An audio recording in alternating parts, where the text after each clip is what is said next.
Buenos días. Vamos a cambiar un poco lo que vamos a hacer. Vamos a hablar en español y portugués. Disculpas a los que hablan inglés. Pero también, Felipe habla portugués y Sonsoles y yo hablamos en español. Entonces, queremos saludaros a todos esta mañana y vamos a empezar con algo un poco distinto. Vamos a empezar con una presentación muy breve que voy a hacer yo sobre el contexto de la reputación y la transparencia. Y entonces lo que vamos a hacer es hablar sobre casos específicos que representan Felipe en el caso de SNC-Lavalin y Sonsoles en el caso de Iberdrola.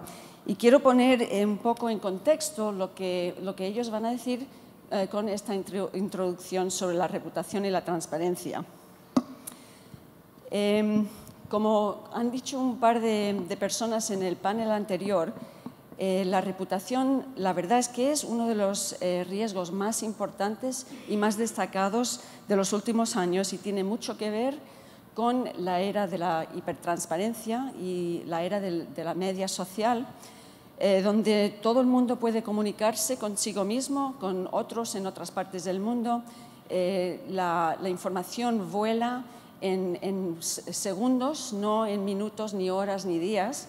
Y entonces es muy importante que las organizaciones, los ejecutivos, los empleados y todos como personas sepamos cómo comportarnos en cuanto a la media. Fue una observación muy interesante ayer del presentador de Dell, donde dijo que Dell no está combatiendo que sus empleados están en LinkedIn, sino que los están ayudando a mejorar su perfil en LinkedIn, que es muy interesante y es algo muy avanzado. Entonces, estamos en un mundo donde hay mucha transparencia, mucha comunicación y todo el mundo está enfocado en las organizaciones y la reputación puede perderse dentro de un minuto, pero también la reputación se puede mejorar. Entonces, todos estáis muy familiarizados con la idea de transparencia internacional que ha estado en nuestro contexto por más de 20 años y ellos hacen un trabajo importantísimo en ver el tema de la corrupción en los países del mundo. No sé si conocéis este último trabajo que ha hecho Transparencia Internacional, que creo que es muy importante para las empresas.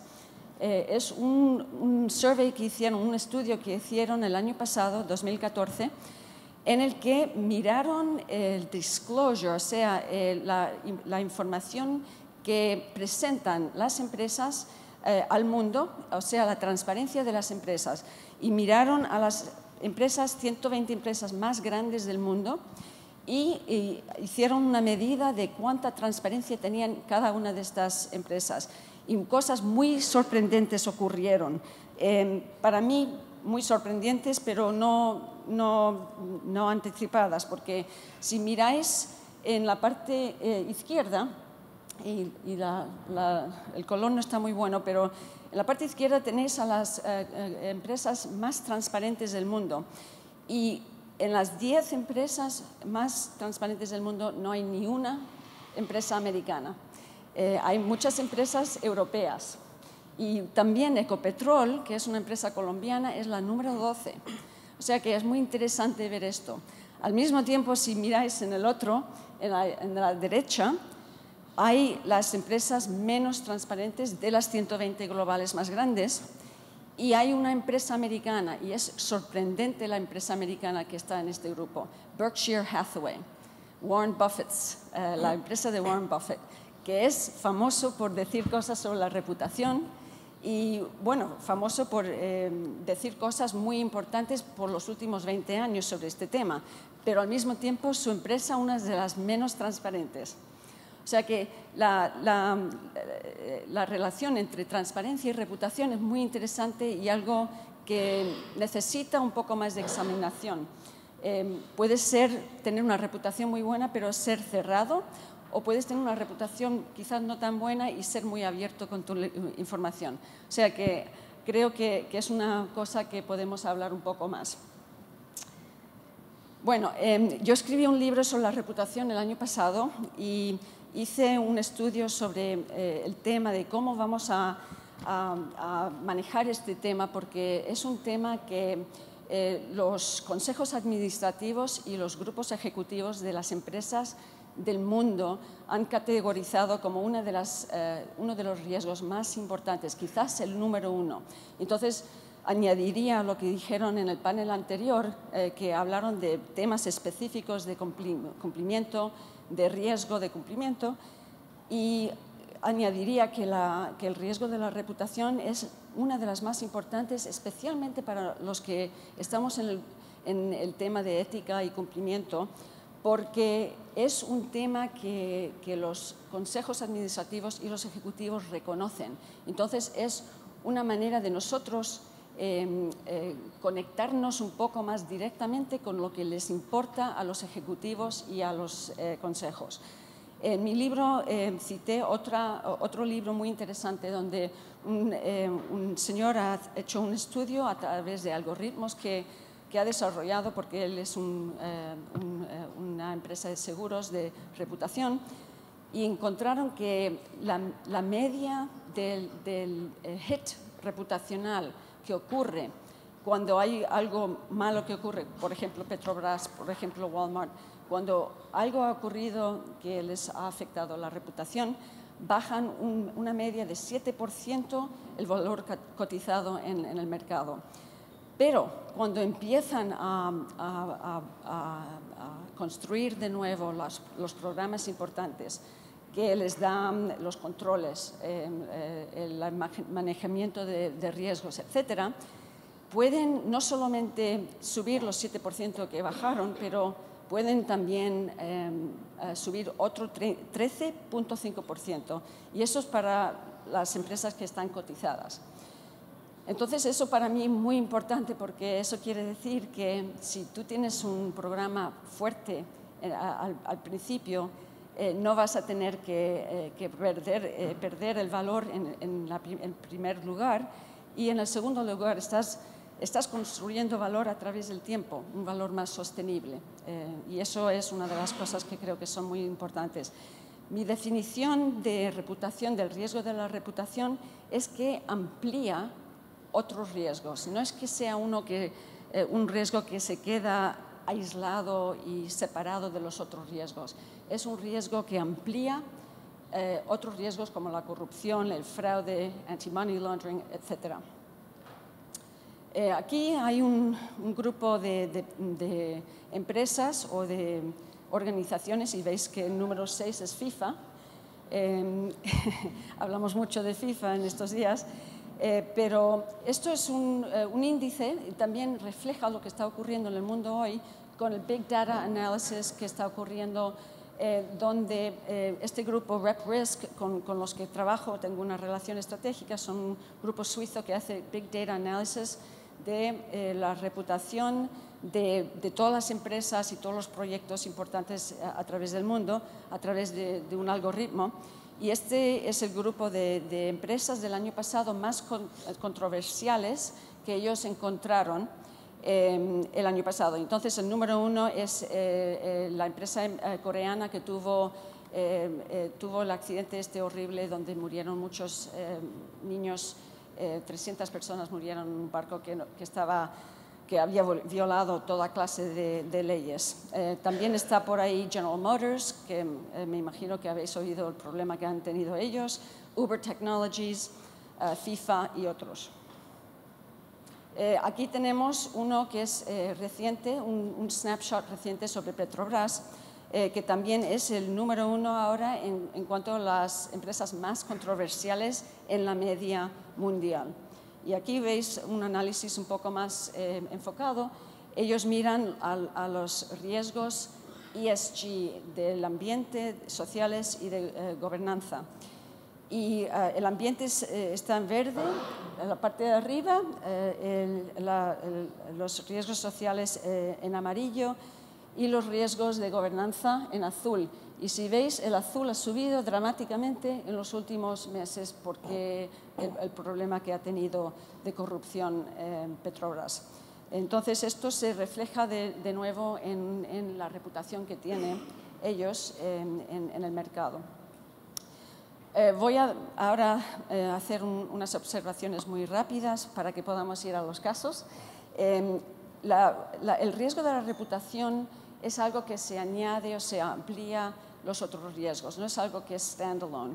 Entonces, el riesgo de la reputación es algo que nosotros podemos conocer mucho por nuestra experiencia misma, porque si tú piensas que tú eres un enfoque, tú tienes todos los otros enfoques y todas las otras relaciones con los stakeholders en tu vida, puede ser tu familia, tu escuela, tu trabajo, etc. Y ellos te afectan a ti y tú los afectas a ellos. Entonces, en cuanto al análisis de la organización, cada organización tiene reputation stakeholders, o sea, relaciones con grupos, con otras entidades que pueden afectarles la reputación a ellos y tú, la organización, puedes afectar su reputación. O sea que es una relación de expectativa. Tus stakeholders tienen una expectativa de tu funcionamiento y tus acciones en el mercado, que ellos esperan que tú vas a ser consistente. Si no eres consistente, baja su opinión y su confianza. Si es consistente o quizás mejor, puede ampliarse y mejorarse. Y una de las cosas que creo que es muy importante de la reputación es que el riesgo de la reputación no es algo que sea negativo por sí, puede ser positivo. Entonces, esto es un dibujo que hice que creo que conecta lo que hacemos nosotros en la ética y el cumplimiento directamente a por qué es importante. ¿Y por qué es importante? Si miráis al centro, hablamos de la organización con resiliencia, con strength. Y entonces, ¿cómo se produce ese tipo de organización? Si miráis a la izquierda, los inputs, eso es lo que tiene una organización dentro de sí misma. Son los programas, son los controles, son la ética, el cumplimiento, la sostenibilidad, health, safety. Dependiendo del tipo de industria en el que está la organización, tiene que tener unos programas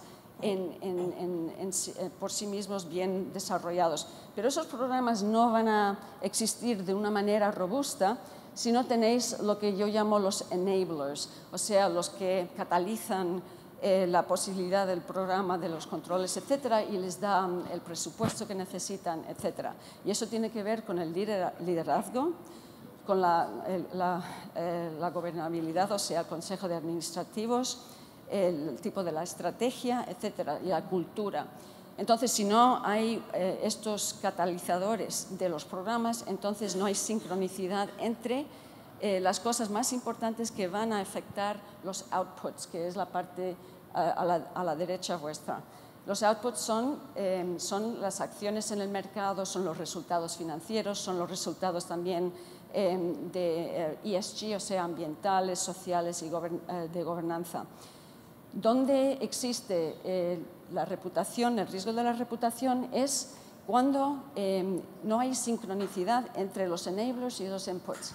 Y entonces las acciones en el mercado van a ser inconsistentes con la expectativa de los stakeholders. Entonces puede bajar el valor cotizado, pueden abandonarte los empleados que no quieren trabajar contigo, los customers quizás te abandonen, etc. Si la expectativa está confirmada, porque hay sincronicidad entre los enablers y los inputs, entonces los stakeholders se quedan contigo, tu valor quizás mejore también y tienes quizás un reputational gap que es positivo. Bueno, voy a terminar rápidamente aquí. Esto es una tipología que desarrollé también porque y hablamos bastante sobre esto ayer y por eso quería compartir esto un poquito. Tiene que ver con el walk y el talk que hablamos ayer. Es una tipología donde miro en la parte de izquierda a lo que tiene la empresa en cuanto a comunicación, integrity programs, programas de integridad, de ética, cumplimiento, qué es lo que tiene y qué es lo que está marketing internamente y quizás externamente también. pero casi más importante es la parte que se llama the walk, que son los líderes y son los managers y otros, qué tipo de acciones, qué tipo de behaviors tienen ellos en el mercado. Si los dos están bien sincronizados, tenéis la organización que es efectiva, que es la parte de arriba a la derecha. Y las demás son tipos de organización que tienen algún problema u otro. El de arriba, compromise, el comprometido, tiene que ver con tener mucho PR y mucho marketing sobre tener un programa, un código, etcétera, pero la verdad es que los líderes no están, sus behaviors, sus acciones no reflejan eso. Entonces, la empresa comprometida va a tener que hacer cosas para mejorar sus acciones, porque quizás la reputación será dañada en un momento u otro. El undervalued tiene un liderazgo bueno, una cultura buena, pero no lo comunican bien. Y al final el reckless es una empresa que no les importa tener código ni tener los trabajos y las acciones que son consistentes. Bueno, voy a terminar con esto y empezamos con los casos de Sonsoles y Felipe. Esto es como una cosa de evolución. Yo lo veo un poco todo esto como la evolución de los animales. Nosotros somos animales también. La evolución de las organizaciones. El outlaw, claro, es uno que es ilegal. Esto, ninguno de los grupos aquí, me imagino, están en este grupo, pero el reckless es el que no tiene nada y luego sigues hasta arriba donde está el efectivo. Entonces voy a dejarlo así, como una presentación, introducción, y quiero ahora moverme para acá para poder introducir lo que vamos a hacer en este momento. A ver. Lo que quiero decir en cuanto a los casos que vamos a presentar ahora es que queremos enseñaros un caso de una empresa que tuvo un problema, SNC-Lavalin, y ellos no estaban muy preparados para manejar el problema, pero han empezado a hacer la construcción de lo que yo estaba mencionando antes, la construcción de los programas, de los controles, de todas las cosas que necesitan para desarrollar un programa y una organización más robusta. En el caso de Sonsoles con Iberdrola, es un caso de una empresa que no está esperando para el escándalo. Ellos están ya han empezado a construir un programa interior de ética, cumplimiento y otras cosas de responsabilidad corporativa que les están robusteciendo y les preparará mejor para los tipos de problemas y las crisis que puedan ocurrir, porque todos sabemos que las crisis van a ocurrir. Entonces, vamos a empezar con Felipe. E muitas graças, Felipe. Felipe vai falar em português. Graças. Bom, eu vou falar em português. Tem aqui a tarefa de trazer um pouco o tempero brasileiro para o painel, porque desde ontem eu acho que eu não quero muito falar em espanhol.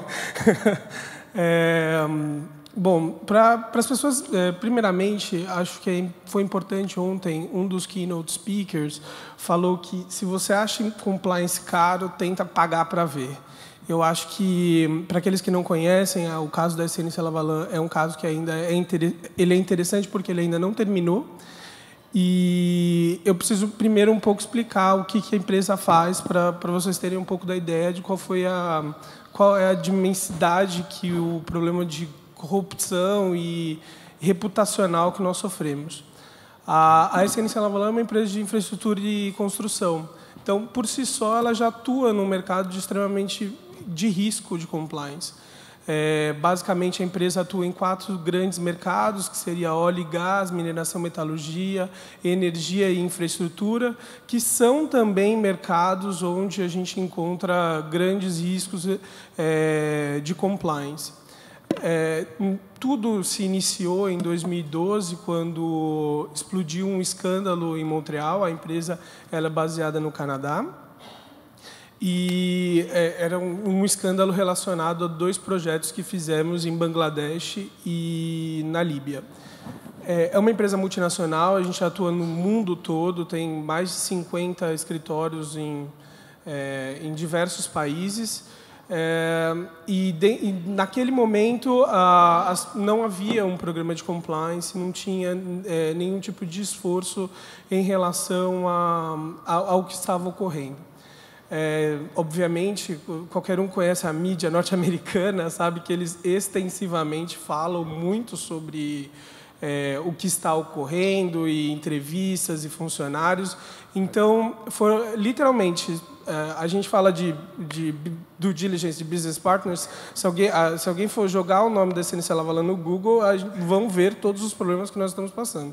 Então, parte do meu trabalho também é responder muito aos nossos clientes, aos nossos provedores, sobre os problemas que nós estamos enfrentando. Então, como eu disse, em 2012 se iniciou todo esse problema. Nós tivemos, a partir daí, efetivas mudanças ocorreram. Porém, nós tivemos o nosso CEO preso e alguns executivos presos durante algum determinado período de tempo. E isso tudo causa um dano muito grande à imagem da empresa. Só que eu acredito que a imagem ela consegue ser reconstruída com ações. E eu gosto muito do meu trabalho, eu gosto muito da empresa que eu trabalho, eu vejo que ela efetivamente se comprometeu mesmo. Isso é uma coisa que a gente fala muito para os nossos funcionários. O comprometimento com ética e compliance é total. Todos os blogs do presidente, tudo é a primeira frase que ele coloca. E isso eu acho muito importante, porque você já está nivelando acima que todo mundo tem suas responsabilidades em relação à área de compliance. E torna o meu trabalho mais fácil, porque realmente as pessoas sabem que precisa da área de compliance. Bom, a consequência imediata que nós tivemos no nosso caso foi a suspensão do direito de licitar em projetos envolvendo o Banco Mundial, o que é uma grande novidade mesmo no mercado. Nós não tivemos nenhuma outra sanção ainda. Os casos ainda estão sendo julgados pelo governo canadense, porém, isso foi um dano efetivo nosso, porque nós trabalhamos em áreas de construção e engenharia e que, basicamente, diversos projetos nossos em mineração e metalurgia e óleo e gás são patrocinados pelo Banco Mundial. Nós perdemos há uma suspensão do direito de licitar em projetos de 10 anos, o que por si só também já é uma novidade no mercado, que é uma penalidade extremamente grande, enorme dentro do mercado que a gente atua. Só que tudo isso, obviamente, a monitoria do Banco Mundial, que está aí na nossa cola, vendo tudo que a gente faz, tudo que a gente implementou. Então, o caso da SNC Lavalin ele é interessante por si só, por todas essas novidades de penalidade. A gente, até agora, não sofreu uma penalidade pecuniária, né? Não houve nenhum pagamento de multa. Porém, nós sofremos uma penalidade muito forte do Banco Mundial e reputacional, pois toda hora a gente tem que responder perguntas e como que anda o nosso relacionamento com o Banco Mundial, se a gente consegue diminuir essa penalidade. Porque o mercado todo, foi em 2012, faz só 3 anos, o mercado todo ainda tem muitas dúvidas do que aconteceu e do que a empresa está implementando. Mas o que eu acho mais interessante para adicionar aqui no painel é justamente os atos que a SNC Lavalin tomou quando tomou conhecimento do que tinha ocorrido. A SNC Lavalin ela fez cartas abertas do presidente. Obviamente, houve toda a troca do board e não foi completa, mas 60% do board foi trocado, houve a troca do presidente também. Então, são ações que a própria comunidade viu de respostas imediatas ao escândalo. Nós estamos falando de uma coisa de meses, para trocar um board e o presidente de abril até agosto, é uma resposta realmente muito rápida. E tudo isso que nós estamos implementando, o programa de compliance global, a própria contratação do CEO, do nosso CCO, que era o Andreas Pohlmann, que agora foi para a Petrobras, tudo isso para montar mesmo a estrutura organizacional de compliance dentro da empresa, eu acredito que foi a melhor resposta que a gente poderia dar aos nossos clientes e à própria sociedade. Lá no Canadá, lá em Montreal, é uma empresa de extrema importância, todo mundo conhece a SNC Lavalin. Basicamente, nós temos muitos projetos de construção. Construímos o maior mega hospital canadense, que é o McGill, que fica na província de Quebec. Então, lá sentiu-se muito o impacto reputacional dos escândalos da SNC Lavalin no mundo. Porém, eu acredito até hoje que tudo que nós estamos implementando, obviamente, é tão pouco tempo que a gente não tem ainda também como falar já acabou. Não, eu até brinco, é um case quase de sucesso. A gente quer ser o sucesso, justamente porque é um programa contínuo. Tem muita coisa que não há e que nós precisamos fazer. Políticas internas novas, uma política de anticorrupção já foi feita. Já tivemos vários passos. E isso é uma coisa que dá para a gente falar para a sociedade e tentar remediar a nossa situação. Porém, eu ainda vejo que há uma curva de aprendizado e as pessoas ainda precisam entender o que ocorreu e o que a empresa está fazendo e implementando. Mas ações de conversar mesmo com a sociedade é o que o presidente e o CCO mais falam para a gente, que é Compliance Officer. A maioria dos Compliance Officers ficam no Canadá, eu sou um regional da América Latina, mas eles realmente insistem para a gente sair e conversar e falar o que a gente implementou, de certa forma, ali reparando o dano, porque é muito pouco tempo e as pessoas precisam entender ainda que a gente também está se adaptando, a gente também está regionalizando as políticas, porque atuamos em mercados de alto risco. Abu Dhabi é um dos nossos maiores escritórios, por exemplo, e há a necessidade de uma regionalização das próprias medidas que a gente toma lá em Montreal.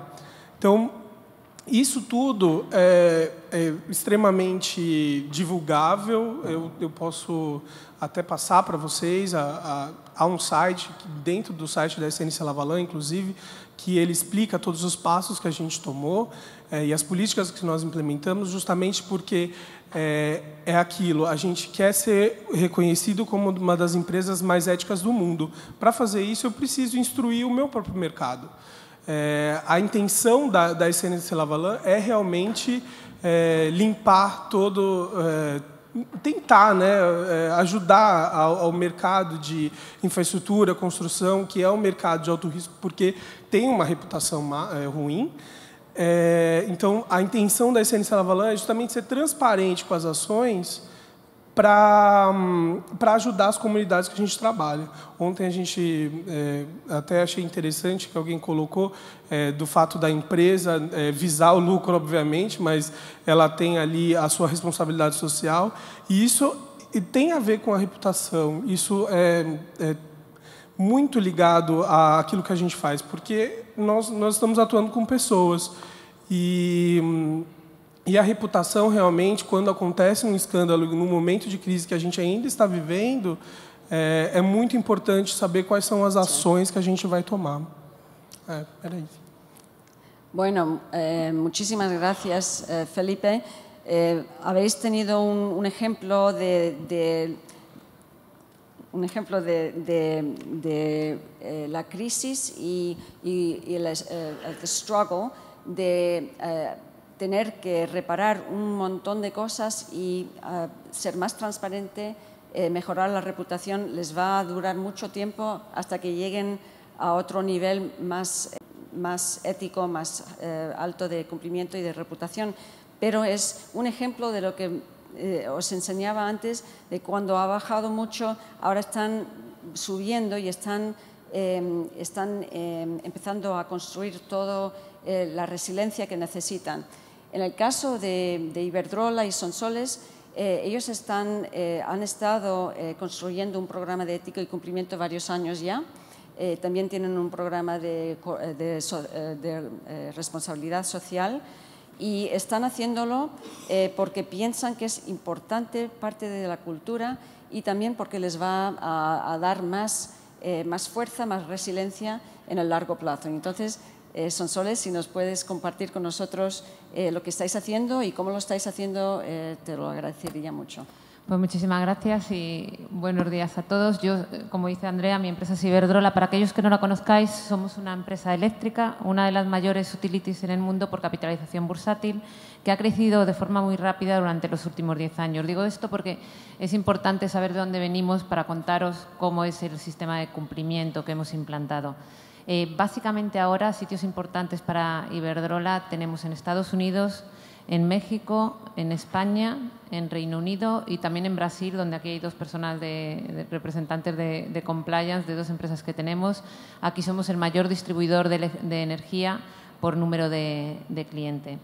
Yo me uní a Iberdrola hace 7 años y ya desde aquel momento yo creo que las cosas se transmiten. Desde aquel momento ya se veía que había una importancia por la ética. Me dieron el código ético, cosa que yo en mi anterior empresa no tenía. O sea, me dieron un código ético cuando entré y me hablaban de la importancia de la ética.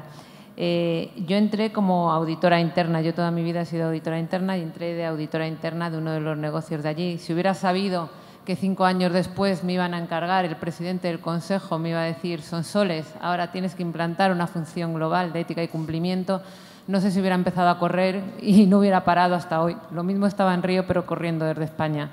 O sea, creo que la función que tenemos todos, la mayoría de los que tenemos aquí, es una función muy bonita, pero creo que es una función muy complicada, extenuante y que, como muchas funciones que requieren el cambio de comportamientos y que requiere cambiar a la gente, tenemos que hacerlo poco a poco y es complicado. Entonces, os decía, yo hace 2 años recibí en Iberdrola la llamada del presidente del Consejo y se decidió por eso, no porque tuviéramos un evento que nos marcara. Al final, todas las empresas tenemos y en todos los sitios pasan cosas, como decía Andrea. En todas las empresas hay cosas buenas, cosas malas, pero no fue por reacción a un evento determinado, pero fue porque realmente queríamos, alineados con las mejores prácticas, montar un sistema de ética y cumplimiento. Un sistema de ética y cumplimiento que realmente creemos que, si está montado de forma efectiva, ayuda a la empresa porque te fortalece y fortalece los procedimientos y los procesos de la empresa y además nos ayuda a estar preparados para el cambio y por si algo malo ocurre más adelante. Entonces, hace 2 años fue cuando empezó esta aventura, 2 años y 3 meses, aunque parece toda la vida, yo lo cuento como una cárcel y 2 días casi, pero bueno, en ese tiempo, cuando empezamos a montar el sistema, yo os digo que teníamos y hemos comprado empresas en distintas partes del mundo. El nivel de desarrollo del compliance era distinto. En Estados Unidos, aquellos que vengáis de Estados Unidos, hablas de compliance y todo el mundo sabe lo que es. En España yo hablaba de compliance y era como si hablara de marcianos verdes. O sea, nadie entendía lo que era el compliance. De hecho, no pudimos encontrar información sobre cómo montar, y Andrea lo sabe muy bien porque nos ayudó, cómo montar un sistema de ética y cumplimiento en España. Nos tuvimos que ir fuera. Nos tuvimos que ir fuera porque allí nadie lo conoce y, de hecho, está empezando a ser conocidos los sistemas de ética y cumplimiento. Entonces nos fuimos a Estados Unidos y la verdad que un sistema de ética y cumplimiento, si nos ponemos en un tema metodológico, es fácil y no voy a dar aquí una clase sobre un sistema de ética y cumplimiento que vosotros sabéis mucho más que yo seguro, pero al final tienes los pasos, los elementos que tiene que tener un sistema de ética. Te vas, zonas de top, prevenir, detectar procedimientos, comunicar. Al final están los libros, pero el problema, y yo creo que realmente el reto que tenemos, es cómo hacerlo en nuestras empresas que eso realmente sea eficiente y funcione. Un sistema cogido en un libro, si tú no lo haces, que en vez de en la organización, metido en la organización, realmente no va a servir. Y algo que tengas un papel y realmente la gente no lo viva no sirve para nada. Entonces, a la hora de plantearnos, os decía, somos una empresa global. Estamos en 5 países de forma significativa, pero operamos en más de 30. O sea, estamos en muchos países, no podemos atender a regulaciones locales. Además, no sé si hay aquí algún regulador, pero vamos, los reguladores generalmente siempre van tarde y mal, al menos en España, no conozco cómo van en Brasil. Pero entonces dijimos, ¿cómo podemos basar un sistema, cómo podemos hacer un sistema de ética y cumplimiento que realmente funcione y que a los empleados los sirva y que a la organización y que al Consejo de Administración y a todos y transmitirlo a las terceras partes con las que trabajamos? Y decidimos basarlo en valores, en los valores que están en nuestro código ético, valores que todos tenéis en vuestro código ético, estoy segura. Valores que se está hablando estos días aquí de valores y que no son temas abstractos, no es algo que esté por ahí. Los valores es realmente cómo queremos que nosotros nos conozcan la gente que trabaja con nosotros, nuestros stakeholders. Al final, con esos valores construimos nuestras expectativas. Ellos construyen las expectativas y Andrea lo estaba diciendo muy bien al principio y me gusta mucho lo que ha comentado. Construyen las expectativas y esas expectativas construyen la confianza que tienen en nosotros y eso ayuda a la reputación.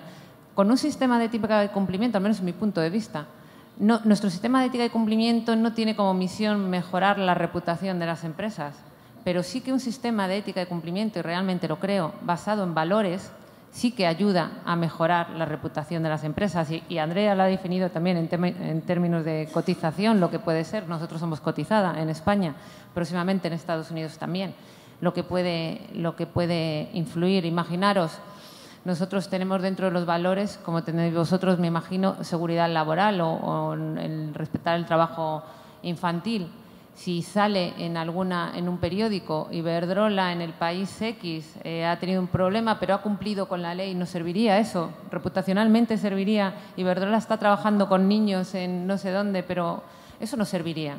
El mundo es global, por lo cual no podemos atenernos a leyes. Tenemos que estar preparados y ir por valores. Y eso yo creo que es el gran reto que hemos tenido, que estamos teniendo, porque esto estamos todavía trabajando duramente, y es en lo que estamos moviéndonos. Y también te sirve el trabajar basándote en mejores prácticas internacionales. Estamos en Brasil, aquí tenéis la CleanAct, aquí se habla de Brazilian CleanAct, aquí se habla de programas de integridad. O sea, los programas de integridad, nuestra gente, nuestros equipos de compliance, los responsables aquí los tienen. Nosotros teníamos implantado lo que se denomina un programa de integridad. Cámbiale el nombre, ponle de otra forma, pero la base, la esencia, que está basado en las mejores prácticas, ya estamos preparados. Eso te ayuda también, el de estar preparado y basarte y no estar reactivo a la ley. En una empresa global no puedes estar reactivo a la ley va cambiando, no puedes modificar y tener un sistema de cumplimiento en Brasil, otro en México y otro en... Al final somos empresas globales y trabajamos de forma global. Y básicamente, aunque estemos hablando de valores y estamos hablando de expectativas y hablamos de empresas, o sea, las empresas al final son un número en un registro mercantil, son las personas jurídicas que llamamos en España, personas morales que llaman en México. Al final eso lo integramos todos y lo integramos profesionales. Y los profesionales al final somos seres humanos, por lo cual nos movemos por valores. Y al final todo son cuestiones de human behavior y de ver cómo nos comportamos. Por lo cual yo creo que un sistema de cumplimiento realmente, para ser eficaz, tiene que ser global, basado en valores. Así realmente contribuimos a la reputación y un sistema transparente y contribuimos a la reputación y la transparencia. Fantástico, muchas gracias, Sonsoles. Creo que habéis visto un contraste muy interesante entre dos empresas, una que tuvo el problema y está recuperando y está creando los programas y la reconstrucción de la reputación, y otro donde, porque la cultura que ellos quieren tener es una cultura global y también una cultura de integridad, se han preparado a través del tiempo, en los últimos años, para estar preparados para los problemas que van a ocurrir, porque siempre va a haber problemas. Y como decía Sonsoles y dijimos un poco más temprano, la reputación puede perderse aun cuando se está comportándose bien. Entonces, puede haber desinformación, puede haber cosas que ocurren en la media, o sea que hay mucha información que no es buena información, que no es real, que pueden afectar la reputación. Pero cuando algo real ocurre, entonces sí puede ser peor aún. Quiero compartir una otra cosa que creo que es muy importante en pensar sobre el tema de la reputación, la transparencia y el tema de construir programas fuertes de ética y cumplimiento y también de cultura. Hay un caso que cito en el libro que escribí sobre una empresa neozelandesa que se llama Fonterra, que es una empresa de... ¿Cómo son solo ya?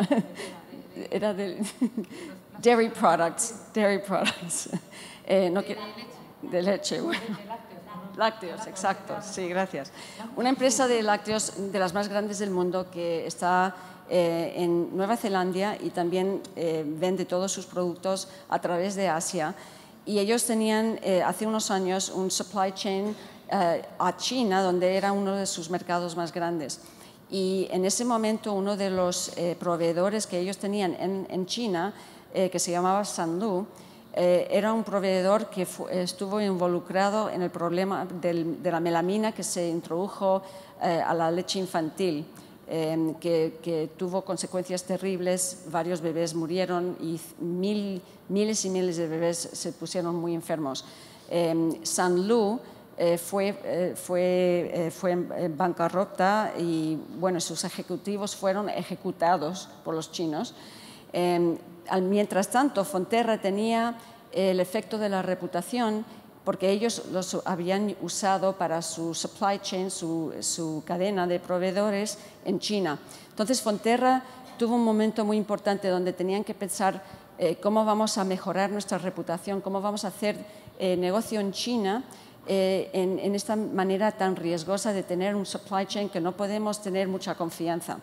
Entonces ellos pensaron sobre su riesgo de supply chain, de cadena de proveedores, y en vez de correr del mercado, que era un mercado muy importante para ellos, ellos cambiaron su estrategia de negocios para China, donde ellos decidieron que no iban a tener más cadena de proveedores, sino iban a ser un 100% dueño de los medios de manufactura y de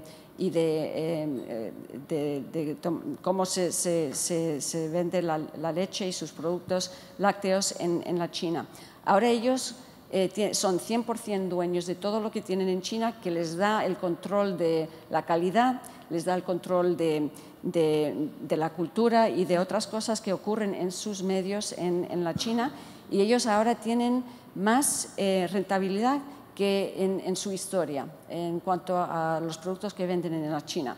Para mí esto es un ejemplo magnífico de cómo puedes ver a un riesgo muy importante, que es en este caso un riesgo reputacional que está relacionado con el riesgo del supply chain.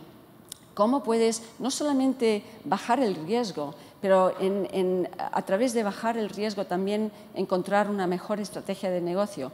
O sea que es una manera de no solamente mitigar el riesgo, pero mejorar el negocio. O sea, es una cosa afirmativa, constructiva, que va más allá de lo que estamos hablando, pero es algo que nosotros, que estamos en el grupo ético cumplimiento, podemos ser parte de esto. Y esto es algo que nos integra más en el negocio en el que estamos. Así, si podemos pensar más abiertamente cómo podemos contribuir a la estrategia del negocio a través de pensar en una manera creativa sobre estos temas, así podemos integrarnos mejor con la gente de negocios, que siempre nos ven como la gente que viene de cumplimiento, que son la policía, que son los auditores, pero no aden valor a la empresa. Que yo rechazo eso, pero nosotros tenemos que we have to prove it. Dar prueba de esto. Por favor, Felipe. Eu acho esse um bom exemplo também de como os executivos também têm que comprar a ideia. É muito importante num desafio reputacional que os próprios executivos entendam a necessidade e o risco enorme que eles estão sofrendo. Daqui, no caso, você comentou do caso dessa empresa de leite, mas pode ser também um problema de compliance, de corrupção em si, ou pode ser um problema também relacionado child labor, isso, para mim, tudo está dentro de um programa de compliance também. E esse, para mim, é um bom exemplo de vamos ver, então, tive o problema, o que a gente pode fazer para sanar esse tipo de problema. Demora um tempo, provavelmente essa empresa demorou muito para conseguir eventualmente se estabelecer e ter a tomada da sua cadeia produtiva. Mas acho que a lição também importante é que os próprios diretores, presidentes, os donos mesmo da empresa, os shareholders, têm que também ter essa concepção de que vamos tomar para nós o compliance. O compliance não é só do compliance officer. O compliance é de todo mundo, é principalmente dos advogados, que tem, para mim, está no direito, está na função de ser advogado, você levar o compliance. Para mim, não existe isso do legal, e apesar de eu achar que tem que ter mesmo essa diferença, mas não está dentro da profissão do advogado cumprir com as leis. E a área de compliance ela tem que ser, na realidade, o suporte de todas as outras áreas para entender o que deve ser feito em determinadas situações. Sí. No, muchas gracias, Felipe. Estamos perdiendo los minutos aquí. Voy a abrirlo a preguntas de la audiencia, por favor. Hola, Andrea. Perdón. Hola, buenos días. Muy interesante, gracias. Dos puntos que a mí me gustaría poner. Felipe perdón. Son soles. Gracias. Son soles. Son soles. Gracias. Dos situaciones muy distintas y complejas y con planes de acción muy diferentes, pero ambos muy complejos, ¿no? A mí me gustaría preguntar, dado que ambos, una situación de reputación, de recuperación de reputación, y una otra de conocimiento y de hacer con que las personas en la compañía comprendan la misión y el objetivo, el reto. Si ustedes han lanzado mano de soporte de todas las áreas involucradas y si han buscado este soporte, sea internamente o externamente, en el factor humano, o sea, a través de profesionales de recursos humanos o de coaching, o cómo ustedes han manejado y siguen manejando esto. ¿Y cuáles fueron los principales desafíos para convencer internamente y al mercado de que están siguiendo con um plano de ação efetivo, não? Bom, no caso da SNC Lavalin é razoavelmente simples, porque o convencimento foram os próprios funcionários. Isso é uma coisa até um pouco cultural do canadense. Os próprios funcionários cobraram essas respostas dos presidentes e dos diretores.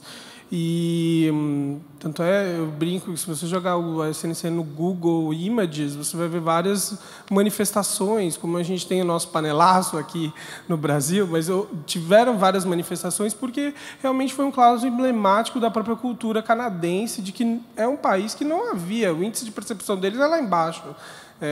Que não havia essa preocupação tão forte no enforcement da própria FCPA local, né? Então, a SNC Lavalin foi um caso emblemático. Para os próprios funcionários, eles, além de cobrar, eu sinto, pelo menos, da 99% da empresa, um buy-in, eles levam mesmo compliance, eles gostam de falar sobre compliance e eles gostam de perguntar sobre compliance. De forma ampla, eu respondo várias coisas que não são tão ligadas à corrupção, fraude e nenhum tipo desse problema de uma área de compliance pura, porém está ligado ao nosso código de ética, que fala de assédio sexual, que fala de bebida alcoólica no ambiente de trabalho. Então, o funcionário da SNC Lavalin, toda vez que entra na empresa, ele tem que fazer um treinamento de 2 horas de anticorrupção, é um treinamento online, e todo ano nós nos autocertificamos, todos os funcionários da empresa, com um treinamento de anticorrupção do Código de Ética em vigor. Atualmente, a gente está ano a ano fazendo revisões. naturalmente, eu acho que isso vai parar. Porém, o nosso maior desafio, na realidade, em termos de treinamento de funcionários, é que nós também temos funcionários blue workers, que não têm acesso à internet, não sabem ler. Então, isso realmente foi um desafio. Desculpe. Mira, no, muy cortito, porque el tiempo va fuera. Yo creo que en nuestro caso ha sido interno. Hemos contado con colaboraciones puntuales, por ejemplo, con Andrea, que sí que hemos consultado con ella, que la conocimos de casualidad y luego ya vimos la gran profesional que es. Y sobre todo yo diría que es identificar, primero hay que tener un tono de top imprescindible, que en nuestro caso está muy claro porque es el presidente del consejo al que reporto y es el que lo tiene, identificar quiénes son los key players en el sistema de compliance, por ejemplo, comunicación muy importante, recursos humanos muy importante para comunicar y para tal, y legal, porque lo que tengamos que hacer, digo que, o sea, que vamos más allá de las leyes, pero hay que cumplirlas, por lo cual legal también es muy importante y yo te diría que con mucha paciencia, porque además nuestras empresas, al menos mi empresa es una empresa difícil de mover, es una eléctrica, las eléctricas son tradicionales, por lo cual mi experiencia es que si intentas imponer cosas no funciona, tienes que hacer que la gente crea en ellas, entonces poco a poco. Muchas gracias. ¿Tenemos sitio para otra pregunta? ¿Sí? Por favor. Só se eu puder adicionar um pouquinho na discussão, é tudo interno, tá? A Essência Lavalin não terceiriza, a gente tem uma área de treinamento. Andrea. Hola, sí, buenos días. Muchas gracias a todos por, primero que nada, por compartir sus experiencias. Hablamos un poco, o poniendo el foco en la compañía puertas adentro para cambiar la percepción de los empleados primero como motores de cambio, ¿no? Yo me pregunto, frente a una situación de crisis como la que describió Felipe o la que has descrito tú, Andrea, ¿cómo han reaccionado hacia afuera? ¿Qué estrategias utilizaron para convencer a los stakeholders externos de que realmente hay un cambio y que se están haciendo bien las cosas de ahora en más? Porque, bueno, mi empresa también se ha enfrentado a algunas crisis que han salido en los diarios también. Entonces, a mí me interesa un poco ver esa perspectiva, ¿no?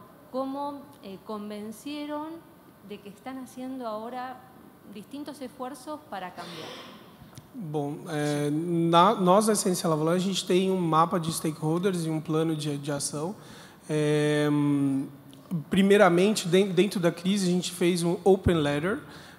Esse Open Letter também está no site da Essência Lavalin e é para todos os quebecois, né, as pessoas que moram em Quebec, justamente que estavam ali participando de todo o frenesi da mídia. Isso foi para responder mesmo à comunidade local. O segundo ponto que nós atingimos também foi reuniões específicas com todos os clientes, todos os major clients de todas as regiões. A gente visitou eles, o próprio CEO, Andreas Pohlmann, foi em cada um deles no meio da crise, gerenciando isso, conversando com eles sobre e dando garantias do que seria implementado, porque hoje em dia a gente tem o que mostrar, mas naquela época, quando a gente estava sofrendo a crise, a gente ainda não tinha. Então, ele visitou essas pessoas, né? E o próprio treinamento de funcionários, que a gente incentiva eles a falarem sobre ética. Algumas outras atividades, como inserir um Ethics Moment de 5 minutos em reuniões, inclusive com clientes, também são ações de compliance que a gente implementou, justamente para o cliente ver que a gente leva a sério. Bueno, muy brevemente, solo diría un par de cosas genéricas que creo que son muy importantes.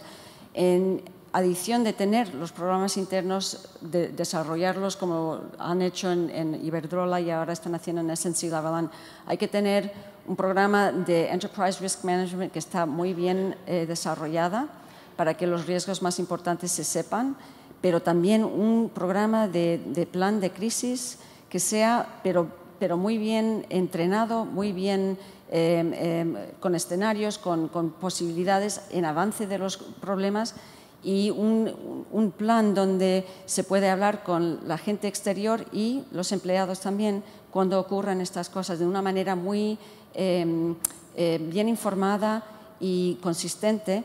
Y luego un lessons learned. Cuando sabes que ha ocurrido algo, hacer un análisis, eso es lo que hizo Fonterra.